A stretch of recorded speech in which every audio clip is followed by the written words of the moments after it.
our summary. Okay, let's go through this as well and show that this is this transformation defined by that is linear. So this I'm gonna go very fast. So here the one I want to show is that f of u1 plus u2, right?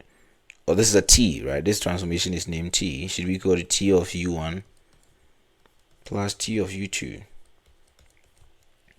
So for the same thing, take your u1, define it to be the vector x1, y1, z1. Take your u2 to be equal to x2, y2, z2. All right. When you have these two things, what you're going to do is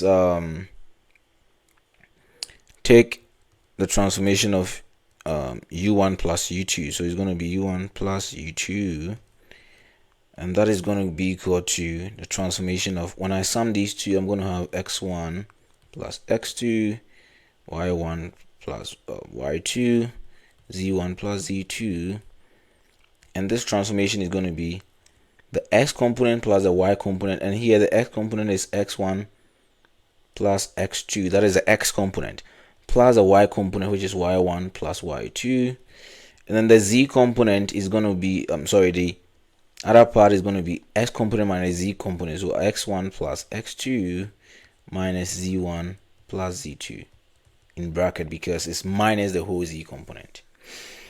But wait a minute, I can separate this to be, so I know you are okay with the transformation, that is why I'm doing it.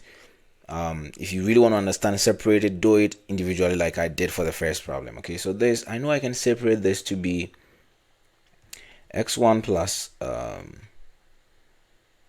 y1, and then x1 minus z1.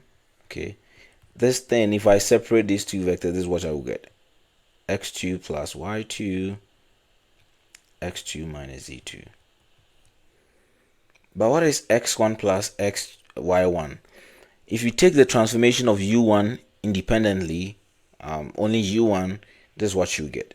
So this is equal to the transformation of u1, and then this is the transformation of u2. Like I said, take your time to take the transformation of u1 and u2 separately, and then you realize that this part is the transformation of u1, and that part is the transformation of u2. This is possible because you can distribute this negative through this whole thing, and you have negative z1 minus z2. And if you have two vectors, you can sum them in that way. You can separate it the way you want to separate. Okay, because if you add these two, remember you add the first component, which will give you back this whole thing, and then you add this two, which will give back this side as well. Okay. All right, so that the first part is proved. We're able to show this. Now the other part is to show that t of some alpha u should be equal to alpha t of u, right? And so what we're going to do is define u to be equal to some x, y, z. And what is t of alpha u? Is going to be t of alpha u is going to be t of alpha times this whole xy. So you're going to have alpha y, alpha x, alpha y, alpha z. When you multiply alpha to the whole of them, okay? And that's going to be, what is t of, this is going to be the x component plus the y component. So I have x, alpha x plus alpha y. Okay, alpha x plus alpha y. And then the next part is going to be the x component minus the z component, so alpha x minus alpha z. And this, I can pull out alpha, the alphas, because I have alpha in each term, and in vector addition or vector algebra, this is what this is true, x minus z. And this I have here is t of u, this side, so it's alpha t of u. So this is satisfied, right? So we have all these two conditions satisfied, and then we can say that this function, this transformation is linear. Now let's look at a case where the transformation is not linear. Is t a linear transformation? For that, this solution is false. It's not a linear transformation. The transformation is not linear, and the reason is let's pick two two values in R. So I can pick x belonging to R, and then y, or x1 belonging to R, and then x2 belonging to R, right? X2 belonging to R. Right. So what is T of x1 plus x2? Here, since we are just dealing with a real number, you just go ahead and plug it in here.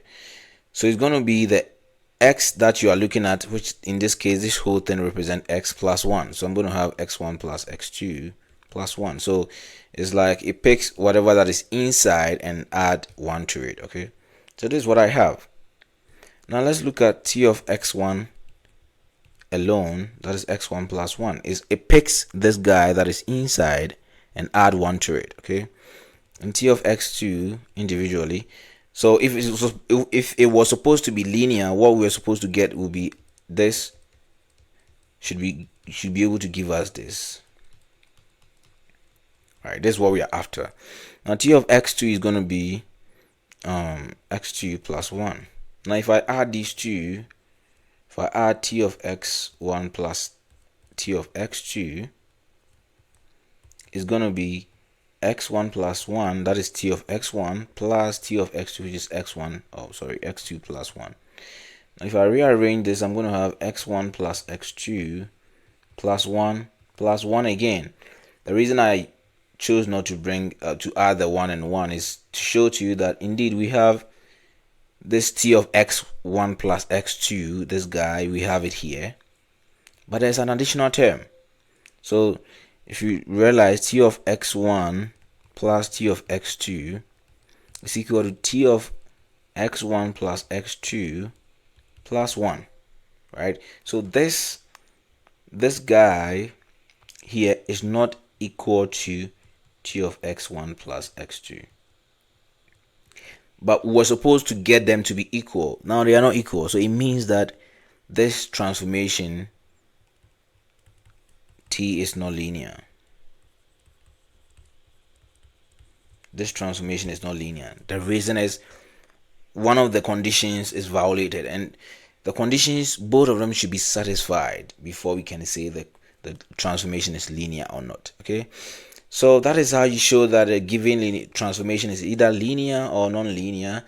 We're going to take more advanced problems in linear transformations to write some mathematical proofs in vector inner product spaces and a whole lot. So just stay tuned and subscribe to my channel if you have not subscribed. See you in the next lesson.